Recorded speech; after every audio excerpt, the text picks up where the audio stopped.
Guys, welcome back. In the last episode you would have seen me drag this EF out of the garage, give it a little bit of a clean up, make it look nice and pretty, and basically get it ready for a little bit of a restoration. Now, I've had this car since about 2005. It was my first car and it's very, very dear to me. I love this thing to bits, and to be honest, it's probably my favorite car. So we pulled the engine out last time, getting ready for some nice little performance upgrades, which I will show you over in future episodes. So if you don't want to miss out on that, hit that like and subscribe button. You guys are really enjoying the last few E-Series videos I put up, so I'm excited to keep doing them for you. And hopefully we can make a pretty decent build and get some good power out of this thing. As you can see, I'm starting to pull the car down here. There's a lot of things that need to come off because this engine bay is very dirty, and I'm sure you can see that here. Looking at it closely, you can see grime that's been on there since about 1996 when this thing was built. Unfortunately, there's a little bit of rust getting around, as you can see in here, and that needs to go. So I decided to give this thing a nice little clean off to see exactly what I was working with. Unfortunately, the Karcher did not quite have the beans to get rid of this grime. I did try a little bit of car wash, which usually is pretty decent, so that didn't quite work out. So what I did is I went down to Supercheap Auto and got this Shifted heavy duty cleaner. This stuff was really good, and as you can see here, I pretty much wiped it off with a cloth. And as you would have seen just previously, that wasn't capable, the high pressure water wasn't capable of doing that. So once we gave the engine bay a wipe down with that, we were ready to clean it off, get as much grime out of there as we could. We went ahead and gave the engine bay a clean down with this stuff, followed by a nice spray with this pressurized water here, trying to get it as clean as possible so we could apply some paint.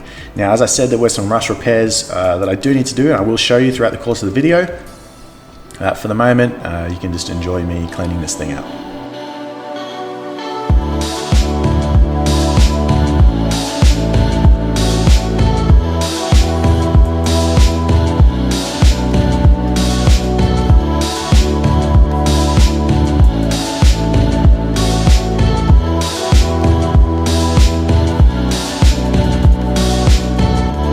Once we're all clean here, I did sand down all the rusty areas which you would have seen previously.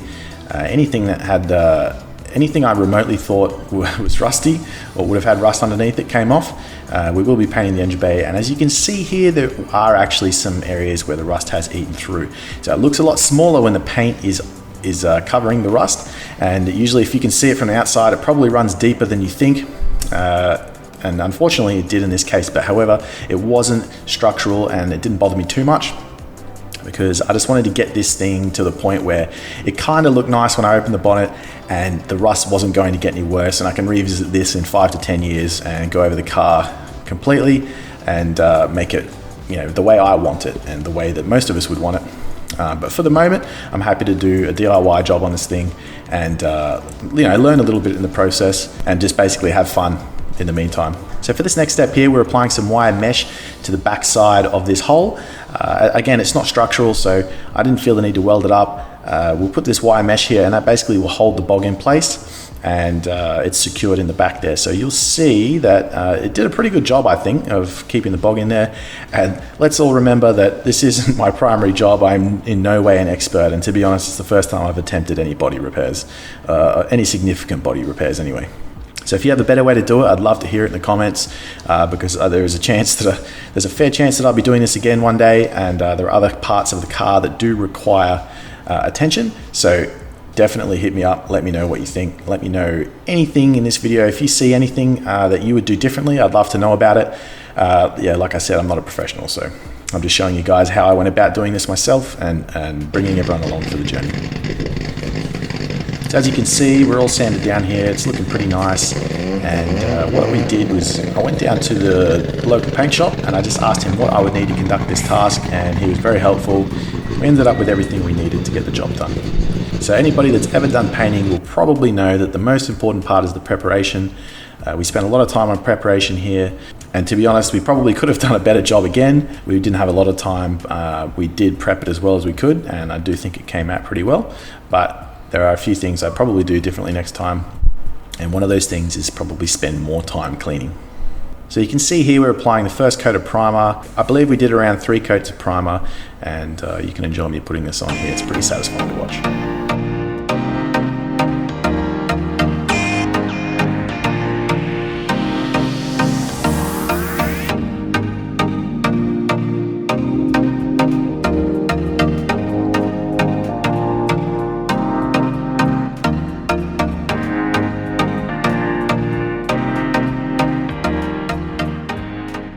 So as you can see, it's come up pretty nice. There were a few little spots that had cracking on them, and again, that's just touching on the subject of preparation that I was speaking about earlier. You can always prep better and spend a little bit more time. So either way, it came out all right. So we'll apply the next few coats and then go ahead with the color.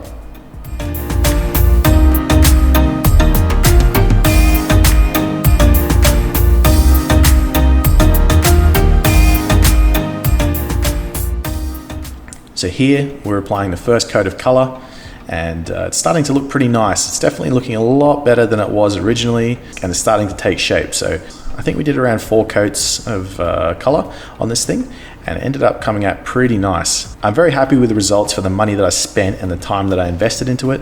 I definitely could have invested more time, but honestly, I plan to do this all again in the next 5 to 10 years. And take the whole car apart, to be honest, and make it really nice inside and out. So for now, I just want to use it, I want to race it, I want to bring some really awesome E-Series content to the table. I think we can go pretty fast with this thing at the drag strip, and you know, if it looks half decent and it's not rusting away while I'm doing it, even better. Stripping off the last few things here, and here you can see the finished product.